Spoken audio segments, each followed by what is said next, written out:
Oman air Kuwait സർവീസുകൾ പുനരാരംഭിക്കുന്നു. മേഖലയിലെ വ്യോമഗതാഗത പ്രവർത്തനങ്ങൾ സാധാരണ നിലയിലാകുന്നതിനിടെ ഒമാൻ കുവൈത്ത് സർവീസുകൾ ജൂൺ 25 മുതൽ വീണ്ടും ആരംഭിക്കുമെന്ന് ഒമാൻ എയർ അറിയിച്ചു. ഔദ്യോഗിക സോഷ്യൽ മീഡിയ അറിയിപ്പിലൂടെയാണ് സർവീസുകൾ പുനരാരംഭിക്കുന്ന വിവരം വിമാന കമ്പനി അറിയിച്ചത്. യാത്രക്കാർ യാത്രാ ക്രമീകരണങ്ങൾ മുൻകൂട്ടി പരിശോധിക്കണമെന്നും നിർദ്ദേശമുണ്ട്. അതേസമയം കുവൈത്ത് അന്താരാഷ്ട്ര വിമാനത്താവളത്തിൽ പ്രവർത്തന സൗകര്യങ്ങളുടെ ഭാഗമായി ഒമാൻ എയറിൻ്റെ സർവീസുകൾ താൽക്കാലികമായി ടെർമിനൽ 1 നിന്ന് ടെർമിനൽ 4 മാറ്റിയതായും കമ്പനി അറിയിച്ചു. കുവൈത്തിലേക്കും അവിടെ നിന്ന് ഒമാനിലേക്കും യാത്ര ചെയ്യുന്നവർ പുറപ്പെടുന്നതിന് മുമ്പ് വിമാന വിവരങ്ങളും ടെർമിനൽ വിവരങ്ങളും വീണ്ടും ഉറപ്പാക്കാൻ ഒമാൻ എയർ അഭ്യർത്ഥിച്ചു. ഞാനൊന്ന് ചോദിക്കട്ടെ, നിങ്ങൾ ഇപ്പൊ ചെയ്യുന്ന കോഴ്സ് ഫ്യൂച്ചറിസ്റ്റിക് ആണ്.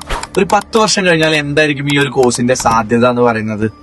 2030 ആകുമ്പോഴേക്ക് ഏതാണ്ട് 70% ജോലികൾ AI ഏറ്റെടുക്കുമെന്നാണ് പറയുന്നത്.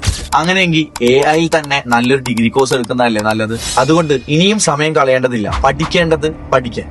Join BCA AI and Data Science at Empire College of Science. Empire College of Science, Moondal, Kuttipuram, Malappuram.